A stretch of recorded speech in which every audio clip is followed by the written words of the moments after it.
Hello दोस्तों, welcome back to my channel. अगर आपने अभी तक मेरे चैनल को सब्सक्राइब नहीं किया है तो जल्दी से मेरे चैनल को सब्सक्राइब कर दें। आज मैं आपके लिए एक न्यू चाइनीज ड्रामा एक्सप्लेन करने वाली हूँ जिसका नेटिव टाइटल है वुमेन्स काउंटर अटैक। एपिसोड 1 के शुरुआत में हमें इस ड्रामा की मेन लीड मेंग्यू को दिखाया जाता है, जिसको कोई फोन पर बता रहा होता है कि हमें लिंचिया के सारे पैसे मिल गए हैं। अब लिंचिया मेंग्यू को कॉल करती है जो कि इससे कह रही होती है कि तुम कहाँ पर हो, मैं तुमसे मिलना चाहती हूँ। मेंग्यू कहता है कि मजीद 10 मिलियन यॉन के इन्वेस्टमेंट का हमें नुकसान हो गया है, मैं तुम्हें इस सब में इन्वॉल्व नहीं करना चाहता। लिंचिया रोते हुए कहती है कि हम मिलकर मसले का कोई ना कोई हल निकाल लेंगे, लेकिन तुम प्लीज मुझे मत छोड़ो। मेंग्यू कहता है कि तुम ये सब कहना बंद कर दो। लिंचिया कहती है कि तुमने मुझसे वादा किया था कि तुम मुझसे शादी करोगे, मैंने तुम्हारी खातिर अपना सब कुछ खो दिया, अब मैं क्या करूंगी। ये सुनकर मेंग्यू कॉल काट देता है। लिंचिया सामने नहीं देखती जिसकी वजह से इसका एक्सीडेंट हो जाता है। लिंचिया रोते हुए यही कह रही होती है कि प्लीज कोई मेरे बेबी को बचा ले। अब रुयन को दिखाया जाता है, इसको कोई अपनी आर्ट गैलरी आने के लिए कह रहा होता है। ये सुनकर रुयन बहुत खुश दिखाई दे रही होती है। रुयन इसकी आर्ट गैलरी के न्यू डिजाइन देखने के लिए आ जाती है। ये इसके डिजाइन को देखने के बाद कहने लगती है कि तुमने कभी प्यार के बारे में बात नहीं की। तो ये कहने लगता है कि मेरे लिए शादी से ज्यादा इम्पोर्टेंट ये है कि दो लोग एक दूसरे से हमेशा प्यार करते रहें और एक दूसरे को सपोर्ट करें। रुयन कहती है कि शायद इसी वजह से तुम अभी तक सिंगल हो। ये कहने लगता है कि पास में एक लड़की थी जिसको मैं बहुत पसंद करता था। जब मैंने उसको प्रपोज करने का फैसला किया तो उसका एक कार एक्सीडेंट हो गया। मैंने उसको बचाने की अपनी पूरी कोशिश की, लेकिन मैं उसे निकालने में कामयाब नहीं हो सका। जब उसे इमरजेंसी रूम में लाया गया तो उसकी सारी स्किन जल चुकी थी। वुयन चंग कहने लगता है कि उस टाइम पर उसको होश नहीं आया था, तो मैं उसके साथ ही रहा और मैं उससे बस यही बात कहे जा रहा था कि मैं अपनी बाकी की सारी जिंदगी तुम्हारे साथ गुजारना चाहता हूँ। ये कहते हुए वुयन चंग बहुत इमोशनल हो जाता है, तो रुयन उसको हक करती है। अब मैं सी वुयन चंग को, जिसको लिंचिया पहले मेंग्यू कह रही थी, रुयन की फोटो दिखाती है। वुयन चंग कहता है कि मैं अपना काम मुकम्मल कर चुका हूँ, तो फिर मैं यहाँ से कब जाऊंगा। वुयन चंग ये काम नहीं करना चाह रहा होता, लेकिन मिस ही इसको ब्लैकमेल करती है और कहती है कि अगर तुमने उससे शादी नहीं की तो फिर तुम्हें उसकी प्रॉपर्टी नहीं मिलेगी। वुयन चंग कहते लेकिन अगर मैं उससे शादी कर लूंगा तो फिर मैं इस सब से बाहर कैसे निकल पाऊंगा। मिस ही कहती है कि तुमसे जैसा कहा जा रहा है तुम वैसा ही करो। वुयन चंग ये काम नहीं करना चाह रहा होता, लेकिन मिस ही इसको बहुत टॉर्चर करती है। अब रुयन वेडिंग ड्रेस पहनकर वुयन चंग के पास आती है, बहुत खुश दिखाई दे रही होती है। अब ये दोनों शादी कर लेते हैं। अगली सुबह वुयन चंग जब काम पर जाने से पहले रुयन से मिल रहा होता है तो कोई इन दोनों की पिक्चर्स खींच लेता है और ये फोटोज लिंचिया ने ली होती हैं। लिंचिया अपने आप से कह रही होती है कि मैं अपना बदला लेकर रहूंगी। अब लिंचिया ने वुयन चंग के सामने वाला अपार्टमेंट ले लिया होता है। लिंचिया अपने स्कार्स को देखते हुए कहती है कि आज के बाद से मुझे कोई भी बुली नहीं कर पाएगा। अब लिंचिया वुयन चंग की आर्ट गैलरी में आ जाती है। वुयन चंग इससे कहता है कि माफ कीजिएगा, लेकिन मेरी गैलरी बंद हो चुकी है। लिंचिया कहती है कि क्या तुम चेयर चूज करने में मेरी मदद कर सकती, मुझे एक बहुत इम्पोर्टेंट पर्सन को ये तोहफे में देनी है। वुयन चंग इसके लिए मान जाता है। लिंचिया कहती है कि क्या तुम मेरे लिए इस चेयर पर बैठ सकते हो। वुयन चंग जब चेयर पर बैठ जाता है तो ये इसको टेप दिखाते हुए कहती है कि मैं तुम्हारे साथ एक छोटी सी गेम खेलना चाहती हूँ। वुयन चंग कहता है कि क्या मुझे कोई रिवॉर्ड भी मिलेगा। तो लिंचिया कहती है कि हाँ जरूर। इसके पास आती है, उसके चेहरे पर थप्पड़ मारती है और इसको मेंग्यू कहकर बुलाती है। ये सुनते ही वुयन चंग हैरान हो जाता है और इससे पूछता है कि तुम कौन हो। लिंचिया कहती है कि तुमने मुझे एक और रीजन दी है जिसकी वजह से अब मैं तुम्हें मार दूंगी। तुम्हें वैसे मुझे इतनी आसानी से भूलना तो नहीं चाहिए था। वुयन चंग कहता है कि अगर तुम्हें हिम्मत है तो तुम मुझे मार सकती हो। ये सब कुछ लिंचिया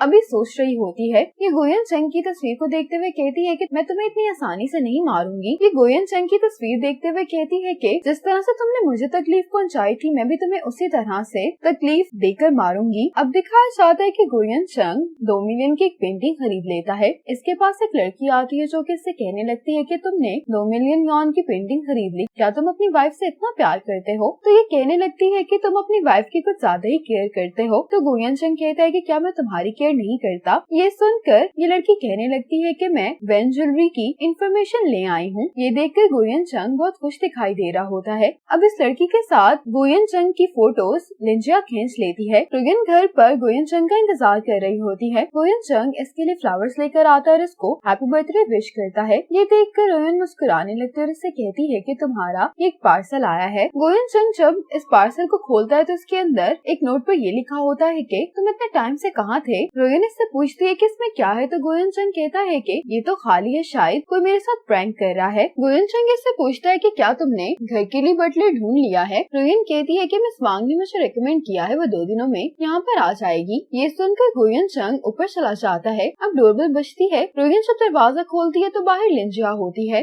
रोयन पूछती है कि तुम कौन हो, तो लिंशिया कहती है कि मुझे मिस वांग ने रिकमेंड किया है, मेरा नाम सुशन है। रोयन इसको अंदर आने के लिए कहती है। गोयन चंग किसी को कॉल करके कहता है कि मुझे एक पार्सल मिला है, मुझे पता लगवाना है कि ये पार्सल मुझे किसने भेजा है। अब लिंशिया यहाँ पर एक पेंटिंग देखती है और रोयन से कहती है कि मैंने सुना है कि तुम्हारी शादी अभी हुई है। तो रोयन इसको बताने लगती है कि मेरी और गोयन चंग की मुलाकात इस पेंटिंग की वजह से ही हुई थी। रोयन ये पेंटिंग खरीदना चाह रही होती है, लेकिन बॉस बताता है कि गोयन चंग ये पेंटिंग पहले ही खरीद चुका है। गोयन चंग कहता है कि तुम्हें ये पेंटिंग बहुत पसंद आई है तो तुम ये रख सकती हो। रोयन कहती है कि एक दूसरे से मिलने के कुछ देर बाद ही हमें एक दूसरे से प्यार हो गया था। इसकी कहानी सुनकर लिंशिया मुस्कुरा रही होती है, तो रोयन कहती है कि तुम मुस्कुरा क्यों रही हो। अब गोयन चंग यहाँ पर आता है, लिंशिया को देखता है लेकिन इसे पहचान नहीं पाता। गोयन चंग ने अपनी एक शर्ट डस्टबिन में फेंक दी होती है, जिसको लिंशिया निकाल देती है। अब रोयन की बर्थडे पार्टी पर इसकी फ्रेंड्स इसके लिए गिफ्ट्स लेकर आती हैं, लेकिन गलती से ड्रिंक रोयन के ड्रेस पर गिर जाती है। तो रोयन कहती है कि मैं जल्दी से चेंज करके आती हूँ। रोयन जब अपना ड्रेस चेंज करने के बाद वापस आ रही होती है तो इसे वो शर्ट जो गोयन चंग ने डस्टबिन में फेंक दी होती है यहाँ पर दिखाई देती है। इस शर्ट पर लिपस्टिक का निशान देखकर रोयन हैरान हो रही होती है।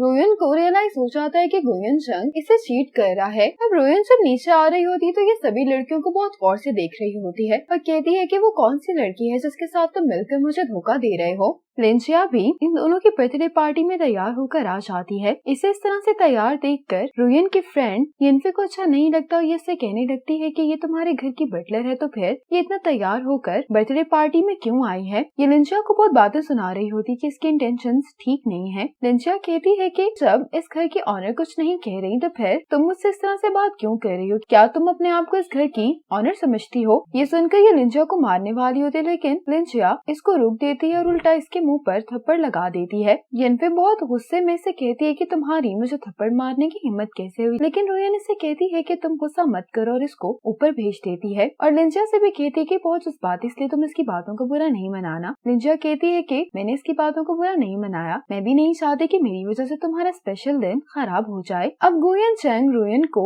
ये पेंटिंग गिफ्ट करता है और कहता है कि इसी पेंटिंग की वजह से तो हम दोनों की मुलाकात हुई थी। गोयन चंग कहता है कि तुम उस दिन एग्जीबिशन पर बहुत डिसअपॉइंट दिखाई दे रही थी कि इस पेंटिंग का दूसरा हिस्सा यहाँ पे मौजूद नहीं है, इसलिए जैसे ही मैंने इस पेंटिंग को ऑक्शन में देखा तो मैंने इसको तुम्हारे लिए खरीद लिया। सब लोग रोयन को देखकर बहुत रश कर रहे होते हैं कि इसका हस्बैंड इससे कितना प्यार करता है, लेकिन रोयन खुश दिखाई नहीं दे रही होती। लिंशिया कहती है कि तुम्हारे हस्बैंड ने तुम्हें इतना अच्छा गिफ्ट दिया है, मुझे उम्मीद है कि तुम भी जो गिफ्ट अपने हस्बैंड को दोगी वो उसे सरप्राइज कर देगा। रोयन कहती है कि मैं अनाउंस करती हूँ कि मैं अपने प्रॉपर्टी एग्रीमेंट को बदल रही हूँ, मैं वैन ज्वेलरी के 1 बिलियन के एसेट अपने हस्बैंड के साथ शेयर कर रही हूँ। ये सुनकर गोयन चंग बहुत खुश होता है, कहता है कि मुझ पर भरोसा करने के लिए तुम्हारा बहुत शुक्रिया। अब सभी लोग जाते हुए रोयन से मिल रहे होते हैं। वेन चेन इससे माफी मांगती है कि मैंने जानबूझकर जूस तुम्हारे कपड़ों पर नहीं गिराया था। ये कहती है कि क्यों ना मैं तुम्हारा ड्रेस लॉन्ड्री के लिए भेज दूं। तो रोयन कहती है कि इसकी जरूरत नहीं है। जब ये इससे मिल रही होती है तो ये कहती है कि इसी परफ्यूम की स्मेल गोयन चंग की शर्ट से आ रही थी, क्या कहीं ये दोनों मिलकर तो मुझे चीट नहीं कर रहे। When Cheng